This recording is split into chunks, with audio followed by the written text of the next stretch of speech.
नमस्कार, स्वागत है आपका विकास साजिम शो में।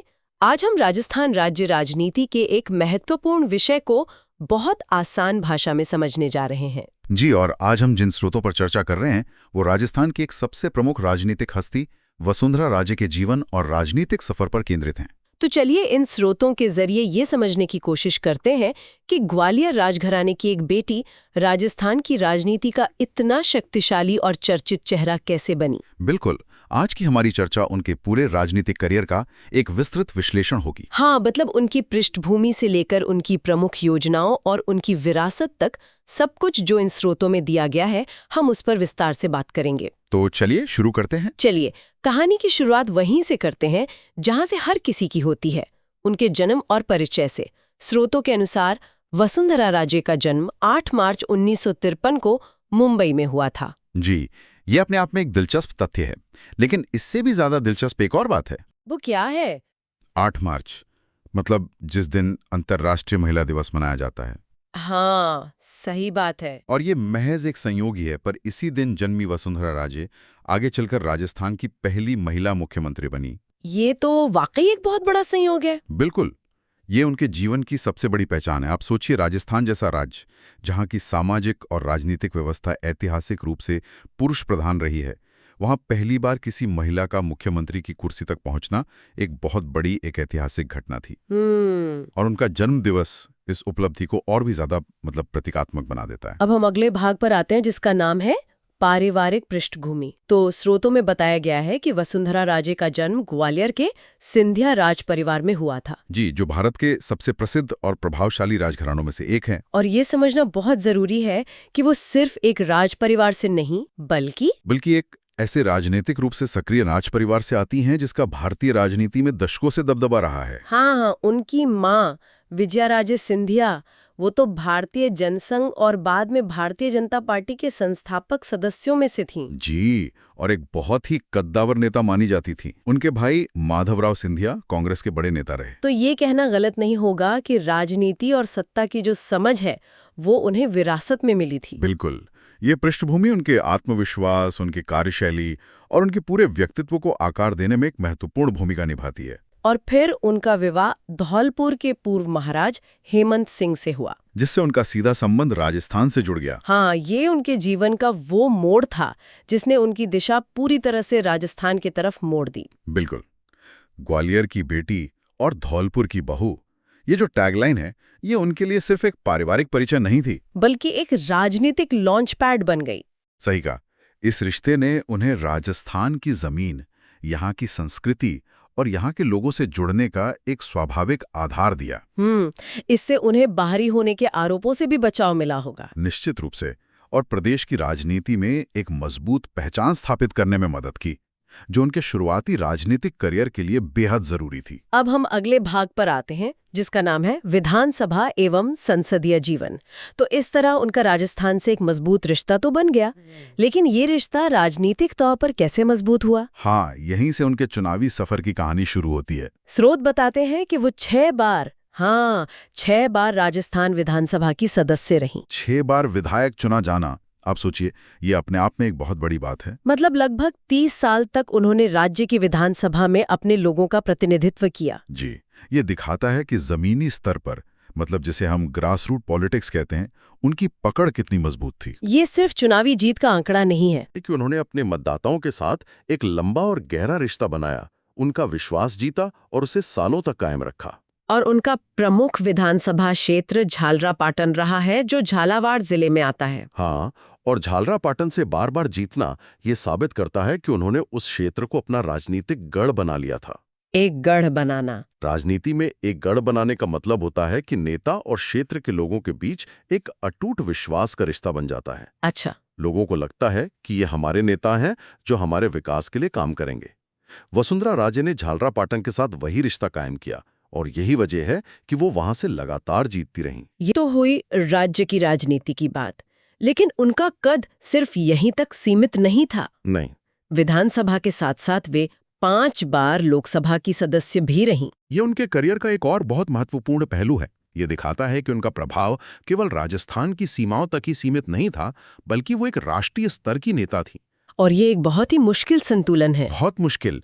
एक ही समय में राज्य की राजनीति में भी सक्रिय रहना और राष्ट्रीय राजनीति में भी अपनी जगह बनाए रखना, उन्होंने इसे सफलतापूर्वक साधा, चेहरे के रूप में। और यहाँ एक और रिकॉर्ड जुड़ा है। स्रोत बताते हैं कि वे राजस्थान से सर्वाधिक बार लोकसभा सांसद बनने वाली महिला नेता रहीं। ये रिकॉर्ड अपने आप में बहुत कुछ कहता है। ये सिर्फ उनकी व्यक्तिगत सफलता नहीं है, बल्कि राजस्थान की राजनीति में महिला नेतृत्व के लिए एक मील का पत्थर है। उन्होंने न केवल राजनीति में प्रवेश किया, बल्कि लंबे समय तक शीर्ष पर बनी रहीं और एक ऐसा कीर्तिमान स्थापित किया जिसे तोड़ना किसी के लिए भी आसान नहीं है। सही मायने में महिला सशक्तिकरण का एक जीता जागता उदाहरण। हाँ, कह सकते हैं। अब हम अगले भाग पर आते हैं, जिसका नाम है केंद्र सरकार में भूमिका। जी। तो लोकसभा सांसद रहते हुए उन्होंने केंद्र में भी एक बड़ी जिम्मेदारी संभाली। जी। स्रोतों के अनुसार वसुंधरा राजे केंद्र सरकार में मंत्री भी रहीं। जी, और सांसद होना और मंत्री होना, इन दोनों में बहुत फर्क है। कैसे? देखिए, सांसद के तौर पर आप अपने क्षेत्र की आवाज उठाते हैं, लेकिन मंत्री के तौर पर आप नीतियां बनाते हैं और पूरे देश के लिए फैसले लेते हैं। ये एक कार्यकारी भूमिका है, जहां आपको प्रशासन चलाने का सीधा अनुभव मिलता है। बिल्कुल। केंद्र में मंत्री बनने से उन्हें राष्ट्रीय स्तर पर प्रशासनिक दांवपेच और शासन चलाने की कला सीखने का मौका मिला, जो किसी भी नेता के विकास के लिए बहुत जरूरी है। उन्होंने ये केंद्रीय दायित्व अटल बिहारी वाजपेयी जी की सरकार में संभाला था। और ये बात इसे और भी ज्यादा महत्वपूर्ण बना देती है। अच्छा, अटल बिहारी वाजपेयी जी की सरकार को भारतीय राजनीति में एक बहुत ही महत्वपूर्ण दौर माना जाता है। उस सरकार में काम करने का मतलब था कि आपने देश के कुछ सबसे अनुभवी और सम्मानित नेताओं के साथ काम किया है। तो उस समय की राजनीतिक चुनौतियों को समझना, गठबंधन की राजनीति को संभालना, ये सब सीखने का उन्हें एक अनमोल अवसर मिला होगा। निश्चित रूप से। और ये अनुभव उनके मुख्यमंत्री कार्यकाल में बहुत काम आया होगा। अब हम अगले भाग पर आते हैं, जिसका नाम है मुख्यमंत्री पद। केंद्र में मंत्री पद का अनुभव लेने के बाद उनका राजनीतिक सफर उन्हें वापस राजस्थान ले आया। और इस बार एक बहुत बड़ी भूमिका में। जी, वसुंधरा राजे 2 बार राजस्थान की मुख्यमंत्री रहीं। इसे उनके राजनीतिक जीवन की सबसे बड़ी उपलब्धि माना जाता है। बिल्कुल। किसी भी राज्य का मुख्यमंत्री बनना किसी भी राजनेता के करियर का शिखर होता है, और 2 बार इस पद पर पहुंचना उनकी नेतृत्व क्षमता, उनकी राजनीतिक सूझबूझ और जनता में उनकी व्यापक स्वीकार्यता को भी साबित करता है। हाँ, खासकर राजस्थान जैसे राज्य में, जहां हर 5 साल में सरकार बदलने का एक पैटर्न सा रहा है, वहां 2 बार मुख्यमंत्री बनना ये दिखाता है कि उनका राजनीतिक प्रभाव कितना गहरा और स्थायी था। तो अब उनके दोनों कार्यकालों की तिथियों पर नजर डालते हैं। जी। उनका प्रथम कार्यकाल 8 दिसंबर 2003 से 13 दिसंबर 2008 तक रहा। ये उनका पहला और ऐतिहासिक कार्यकाल था। ऐतिहासिक इसलिए क्योंकि इसी कार्यकाल में वे राजस्थान की पहली महिला मुख्यमंत्री बनी। उन्होंने उस कांच की दीवार को तोड़ा जिसे उनसे पहले कोई नहीं तोड़ पाया था। सही कहा। इस कार्यकाल में उन्होंने अपनी छवि एक सख्त और फैसले लेने वाली प्रशासक के तौर पर बनाई और प्रदेश की राजनीति में एक नए युग की शुरुआत की। और उनका दूसरा कार्यकाल, वो 13 दिसंबर 2013 से 16 दिसंबर 2018 तक था। 5 साल विपक्ष में रहने के बाद सत्ता में वापसी करना किसी भी नेता के लिए एक बहुत बड़ी राजनीतिक जीत होती है। ये दिखाता है कि विपक्ष में रहते हुए भी उन्होंने अपनी राजनीतिक प्रासंगिकता को बनाए रखा, पार्टी को एकजुट रखा और जनता का विश्वास दोबारा हासिल किया। ये उनकी राजनीतिक दृढ़ता का एक बहुत बड़ा प्रमाण है। बिल्कुल, और जुझारूपन का भी। अब हम अगले भाग पर आते हैं, जिसका नाम है विपक्ष की नेता। जैसा कि आपने बताया कि वो 5 साल विपक्ष में रहीं, तो मुख्यमंत्री पद के अलावा वे 2009 से 2013 तक राजस्थान विधानसभा में नेता प्रतिपक्ष भी रहीं। लोकतंत्र में नेता प्रतिपक्ष की भूमिका उतनी ही महत्वपूर्ण होती है जितनी मुख्यमंत्री की। हाँ, ये बात सही है। जब आपकी पार्टी सत्ता में नहीं होती तो नेता प्रतिपक्ष के तौर पर आपकी जिम्मेदारी होती है सरकार की नीतियों पर कड़ी नजर रखना, जनहित के मुद्दों को विधानसभा में जोर शोर से उठाना और एक मजबूत विपक्ष की भूमिका निभाना। बिल्कुल, ये एक तरह से शैडो मुख्यमंत्री का पद होता है, और इस पद पर रहते हुए वसुंधरा राजे ने तत्कालीन सरकार पर लगातार दबाव बनाए रखा और अपनी पार्टी के लिए 2013 में एक जबरदस्त वापसी का माहौल तैयार किया। जी, उन्होंने यही किया। अब हम अगले भाग पर आते हैं, जिसका नाम है प्रमुख योजनाएं एवं निर्णय। अब बात करते हैं उनके मुख्यमंत्री कार्यकाल की, उन योजनाओं की जिन्हें आज भी याद किया जाता है। स्रोतों में सबसे पहला जिक्र है भामाशाह योजना का। भामाशाह योजना। कहा गया है कि इसके माध्यम से महिला सशक्तिकरण को बढ़ावा दिया गया। ये कैसे हुआ, मतलब इसका तरीका क्या था? देखिए, भामाशाह योजना सही मायनों में एक कह सकते हैं क्रांतिकारी योजना थी। इसकी सबसे खास बात ये थी कि इसने परिवार की महिला को वित्तीय रूप से मुखिया का दर्जा दिया। अच्छा, घर की महिला को? हाँ बिल्कुल। सरकार की तरफ से मिलने वाले जितने भी लाभ थे, जैसे पेंशन हो, छात्रवृत्ति हो या कोई सब्सिडी हो, सबका पैसा सीधे परिवार की महिला मुखिया के बैंक खाते में जाता था। ओहो, तो इसका तो सीधा असर पड़ा होगा। बहुत बड़ा असर। इसने महिलाओं को आर्थिक रूप से स्वतंत्र बनाया और घर के जो वित्तीय फैसले होते हैं उनमें उनकी भूमिका को मजबूत किया। ये वित्तीय समावेशन और महिला सशक्तिकरण का एक बहुत शक्तिशाली मॉडल था। अगली योजना है जल स्वावलंबन अभियान। जी। इसके अंतर्गत वर्षा जल संचयन पर विशेष कार्य हुआ। राजस्थान का नाम आते ही पानी की कमी की तस्वीर दिमाग में आती है। ये अभियान इसी समस्या से निपटने के लिए था। इसका उद्देश्य सिर्फ नए बांध बनाना नहीं था, है ना? बिल्कुल नहीं। हाँ। इसका मुख्य उद्देश्य था हमारे जो पुराने पारंपरिक जल स्रोत हैं, जैसे तालाब, बावड़ियां, टांके और जोहड़, उन्हें पुनर्जीवित करना। और इसकी सबसे अच्छी बात थी जन भागीदारी। एकदम सही। इसमें सरकार के साथ साथ आम लोग, सामाजिक संस्थाओं और कॉरपोरेट जगत को भी जोड़ा गया, ताकि गांव पानी के मामले में आत्मनिर्भर बन सकें। ये जल संरक्षण का एक जन आंदोलन बन गया था। इसके बाद है अन्नपूर्णा भंडार योजना। हाँ। इसके द्वारा सार्वजनिक वितरण प्रणाली यानी पीडीएस को मजबूत किया गया। हम सब राशन की दुकानों के बारे में जानते हैं, जहां से गरीबों को सस्ता अनाज मिलता है। जी। इस योजना ने उन पारंपरिक राशन की दुकानों को एक तरह से मिनी सुपरमार्केट में बदलने का प्रयास किया। इन अन्नपूर्णा भंडारों पर लोगों को रियायती दरों पर गेहूं, चावल के साथ साथ 50 से ज्यादा अन्य उपभोक्ता वस्तुएं जैसे तेल, साबुन, मसाले, बिस्कुट। अच्छा, मतलब सब कुछ एक ही जगह पर? हाँ, सब कुछ एक ही जगह पर मिलने लगा। इसका मकसद पीडीएस सिस्टम को ज्यादा सुविधाजनक और आर्थिक रूप से मजबूत बनाना था। योजनाओं के अलावा एक महत्वपूर्ण प्रशासनिक निर्णय का भी जिक्र है। 4 जून 2005 को भरतपुर को राजस्थान का 7वां संभाग बनाया गया। ये एक बड़ा प्रशासनिक सुधार था। एक नया संभाग या डिवीजन बनाने का मतलब होता है प्रशासन को लोगों के और करीब ले जाना। पहले भरतपुर और आसपास के जिलों के लोगों को अपने संभागीय स्तर के कामों के लिए जयपुर जैसी दूर जगहों पर जाना पड़ता था। भरतपुर को संभाग बनाने से उन जिलों के लोगों के लिए प्रशासनिक पहुंच आसान हो गई और विकास कार्यों की निगरानी भी बेहतर हुई। और अंत में न्याय आपके द्वार अभियान। ये अभियान तो ग्रामीण क्षेत्रों में बेहद लोकप्रिय हुआ था। हाँ, इसके माध्यम से राजस्व मामलों के निपटारे पर जोर दिया गया। हम सब जानते हैं कि गांव में जमीन जायदाद के मुकदमे पीढ़ियों तक चलते रहते हैं। इस अभियान में प्रशासन और न्यायपालिका के अधिकारी खुद गांव में कैंप लगाकर जाते थे और बरसों पुराने मामलों का मौके पर ही निपटारा करते थे। जी, दोनों पक्षों की सहमति से। इससे लाखों लोगों को अदालतों के चक्कर काटने से राहत मिली और उनका समय और पैसा दोनों बचा। अब हम अगले भाग पर आते हैं, जिसका नाम है मुख्य सचिव। स्रोत में उन मुख्य सचिवों की एक लंबी सूची दी गई है जिन्होंने वसुंधरा राजे के कार्यकाल में काम किया। जी। मैं उनके नाम बताती हूँ। आर.के. नैयर, अनिल वैश्य, डी.सी. सामंत, राजीव महर्षि, C.S. राजन, O.P. मीना, अशोक जैन, N.C. गोयल और D.B. गुप्ता।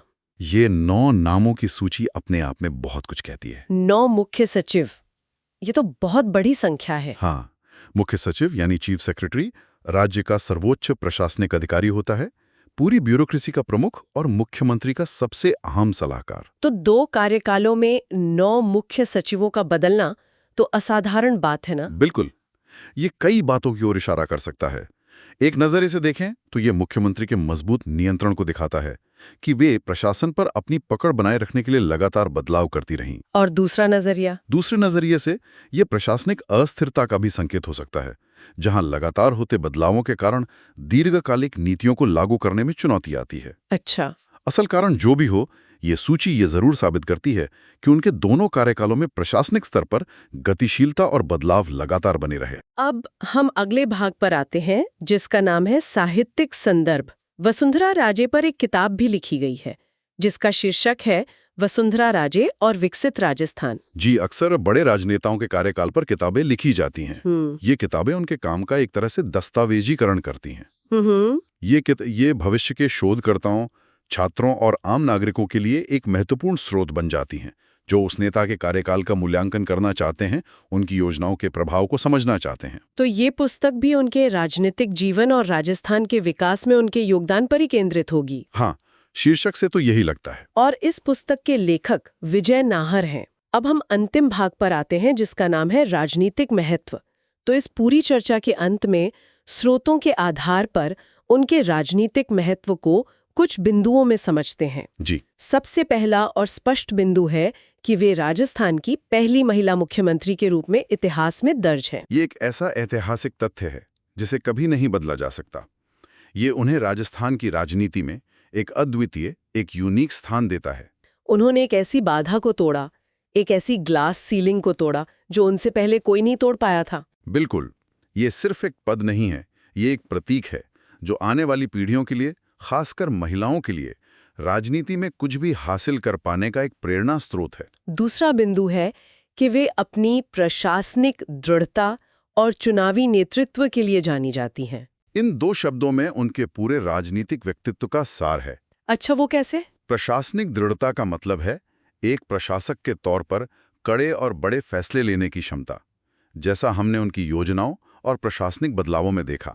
और चुनावी नेतृत्व का मतलब है एक नेता के तौर पर जनता से जुड़कर चुनावों में अपनी पार्टी को जीत दिलाने की क्षमता। और बहुत कम नेताओं में ये दोनों गुण एक साथ मिलते हैं। बिल्कुल, वो एक कुशल प्रशासक भी थीं और एक लोकप्रिय जननेता भी, और यही उनके सफल मुख्यमंत्री बनने का सबसे बड़ा कारण था। और अंतिम बिंदु कि राजस्थान की राजनीति में उनका स्थान विशिष्ट माना जाता है। विशिष्ट या यूनिक शब्द का इस्तेमाल यहाँ बिल्कुल सही है।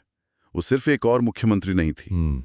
उनकी शाही पृष्ठभूमि, उनका व्यक्तित्व जिसमें राजसी अंदाज और जमीनी जुड़ाव का एक अनूठा मिश्रण था, उनकी काम करने की शैली और उनकी राजनीतिक उपलब्धियां, इन सब ने मिलकर उन्हें राजस्थान की राजनीति में एक ऐसा मुकाम दिया है जो किसी और का नहीं है। तो कह सकते हैं कि वो एक ऐसी नेता है जिन्हें आप पसंद या नापसंद कर सकते हैं, लेकिन आप उन्हें नजरअंदाज नहीं कर सकते। बिल्कुल सही कहा। इस विस्तृत चर्चा के बाद क्या कोई एक अंतिम विचार है जो आप हमारे श्रोताओं के लिए छोड़ना चाहेंगे? एक सवाल जरूर है। हमने देखा कि वसुंधरा राजे ने अपनी शाही विरासत को अपनी राजनीतिक शक्ति में सफलतापूर्वक बदला। जी। आज के लोकतांत्रिक युग में जहां वंशवाद पर अक्सर सवाल उठाए जाते हैं, ये सोचने वाली बात है कि एक राजघराने से आने वाले व्यक्ति के लिए जनता का नेता बनना कितना चुनौतीपूर्ण होता है और कौन से गुण उन्हें सफल या असफल बनाते हैं। यदि आपको ये व्याख्या पसंद आई हो तो हमारे YouTube चैनल विकास जाजिम को सब्सक्राइब करें, इस ऑडियो को अपने दोस्तों के साथ शेयर करें और अगर पसंद आया हो तो लाइक ज़रूर करें। अपने सुझाव और विचार कमेंट बॉक्स में अवश्य लिखें। धन्यवाद।